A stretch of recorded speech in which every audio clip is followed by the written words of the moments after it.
Hello class, this is your teacher Mr. McDougall with your next tutorial in Photoshop. For this classwork exercise, we are going to learn some of the effects of warping in Photoshop, and we're going to do some pretty fun weird stuff as we get into some crazy bending and blending options in Photoshop. So let me give you some practice on that. As always, download today's exercise files and get them all open in Photoshop. You see you have a couple that say puppet and a couple that say warp. We will start with warp 01.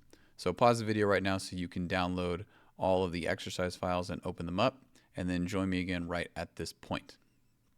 Okay, so what we're going to do now is we are going to do some sky peeling technique using the warp tool. We're going to take images like this with these landscape ones, and I'm going to show you how to peel it back to show a new sky. So let's start with this one, warp 01. We're going to come down to the background layer. We're going to leave the background layer untouched, and we're going to edit a copy of it. So let's duplicate the background layer as we usually do. Again, trying to do as much non-destructive editing as possible. Control J, we'll duplicate it.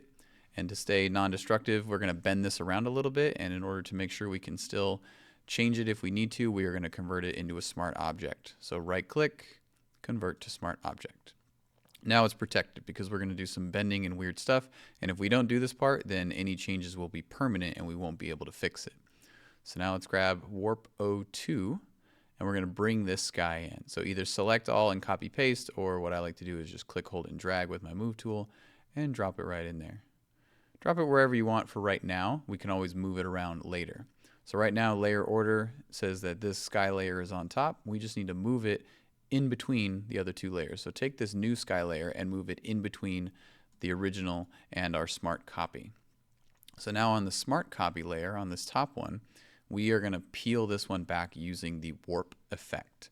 So let's go over here to edit, and then we're going to come down here to the transform option. So there's several warp ones we could do here. We'll get into a couple of them, don't worry, but go to the regular transform option and come down here to warp for this one.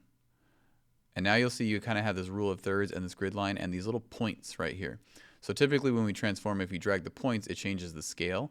The warping one allows you to peel it more, kind of like it's elastic. So if I drag this corner around, you can see how it kind of stretches now in this new form. So I could peel it down like this, like it's peeling forward. I can also move these other corners around. All of these corner points allow me to stretch this elastic in a weird way. So I could pull this corner up a little bit more, pull it like that. So pull it in a way that it looks like you're peeling the corner of the image, kind of like that. And then once you're done, click this checkbox. And we turned it into a smart object so we can go back and fix it. If you did not do a smart object, once you hit done, that's it. You can no longer change that copy. But since it's a smart object, if we need to fix it, we can go back into the edit, transform, warp button, and we can mess around with the peeling if we wanted to continue.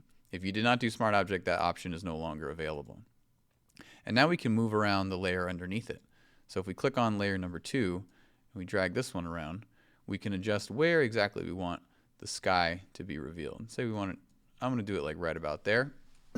You can pick another spot, but now it looks like this cool starry night is being peeled back and we see a nice sunny cloudy sky in the background. So I want you to do the same thing with the other pairs of warps. So same thing with warp 3 and warp 4. Do the same thing by peeling this one away to reveal the dark and stormy clouds underneath. So I'll walk you through that one more time as a refresher. So let's take this original one with the city. We will Control J to duplicate it and right click to convert to a smart object. Now we can bring in warp 04 and we're going to drag this one up or copy paste and bring it in with the others. Let's say I'll move it right there. It doesn't really matter where you place it at first because you can always change it later. Now let's just switch the layer order. Let's bring our smart copy to the top. And we will add the transform warp. Edit, transform, and warp. Now it allows us to peel it away. If you want to peel it from the other corner or something, you can. I can just like that. I can pull this up. And feel free to mess around with these other things. You only really need to peel this top corner, but let's say that looks good. I kind of like that. However you want to do it is totally fine. reveal the parts that you want. Maybe I want to bring this over here, and I kind of like it like that. However you like it is totally fine. Do the same thing with warp 5 and warp 6. I won't walk you through it, but pause the video and complete that one. And then once you're done, join me over here on Puppet 01. So pause the video for now, complete warp 5 and 6, and then join me here. Okay, so for this one, what we're going to do is we're going to bend the person around instead of just the image as a whole. So this one's going to be a lot of fun. Okay, so the first thing we're going to do is we're going to select this person out. So I'll skip through that part, but use your quick selection tool to select the person. I've already selected them here, but take a moment to select, use your select and mask to get a nice clean selection of the person. And then we are going to add a layer mask. There, it's looking good. Mine needs to be fixed up, so I will use my selected mask to clean up these areas right here. Use my refine edge brush to clean up the borders. Don't want any of that purple in the background. There we go.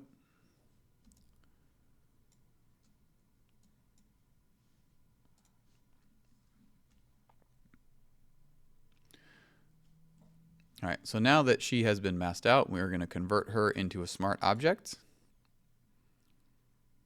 Convert to smart object. And I want you to move her onto a new background. I haven't provided you any background files, but use any of the background files that I've given you throughout this course so far. So any of these background ones from any of the previous lessons, just bring one of them in. So again, pause the video, find one of these background files, bring them in, and we're going to drop the girl right on there.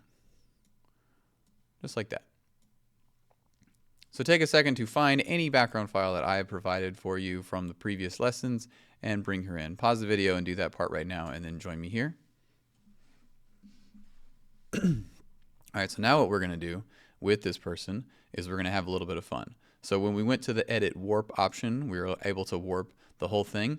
But now if we do puppet warp, we can select a subject. So we're going to go here to edit, and we're going to go to this one that says puppet warp right here. So with Puppet Warp, when we already have the layer, the person masked out, it's important to have them masked out in Smart Objects, so you'll get this. You'll get this web kind of pattern thing. And what you can do from here is you could start putting in pinpoints. So if you click somewhere, you see I put a little pin right there. I would start by putting pins where we're going to bend the subject. So let's do the joints first, and we can always add and delete more later. I'm going to put some right there, some right there, and then I'm also going to do the shoulders. So anywhere that you have joints in your body, maybe the hips too. But now what you can do, you'll see, is that you have these pins, and you can start now clicking and dragging around. These pins serve as anchor points, so you won't be able to move from there. If you add another pin, so I added a pin right there, so now I'm bending like that. If you want to delete it, you can just come over to the pin, right click, and do delete pin, and it'll get rid of it. But what you can now do is bend these people in funny ways. So if you want to bend her in a completely different pose, just like that.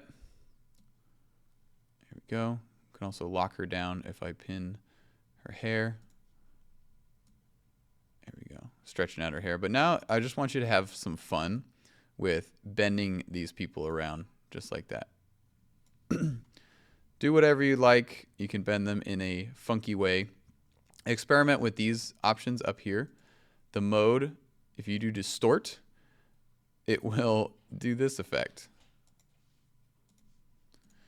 The distort option allows it to be pretty funky. You can see it's distorting the distance and the size. If you want her to have a giant hand or something like that, you can really mess around and have fun. And I want you guys to have fun with this one. You can come up here, go back to rigid. It won't do it as much. It's a little bit more rigid, as it says in the turning, where it's more stiff. So play around with those. Play around with the fewer points and more points. It just kind of increases how many points, so it increases the bending a little bit.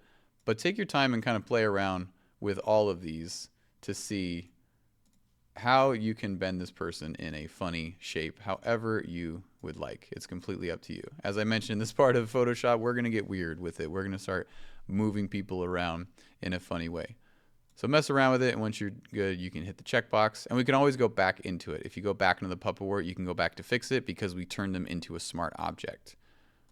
I can come down here and double click on this puppet warp, and I can come back here and continue messing around. As long as it's a smart object, it allows us to change our minds with anything. If we skip the smart object part, once we've confirmed the action, it's locked in forever. So as you may have guessed, I want you to do the same thing on the remaining puppet files for puppet 2, puppet 3, and then puppet 4 as well. Do the same thing. Take these strange people in their strange poses. First select them and mask them out, convert them into a smart object, bring them onto some new background, whatever you like, and then have fun puppet warping them around. After you've completed all this, there's one more file I would like you to puppet warp, and that would be a photo of yourself. So use, similar to this one, this is the one I used in the My Name project. I want you to do the same thing for your last exercise file.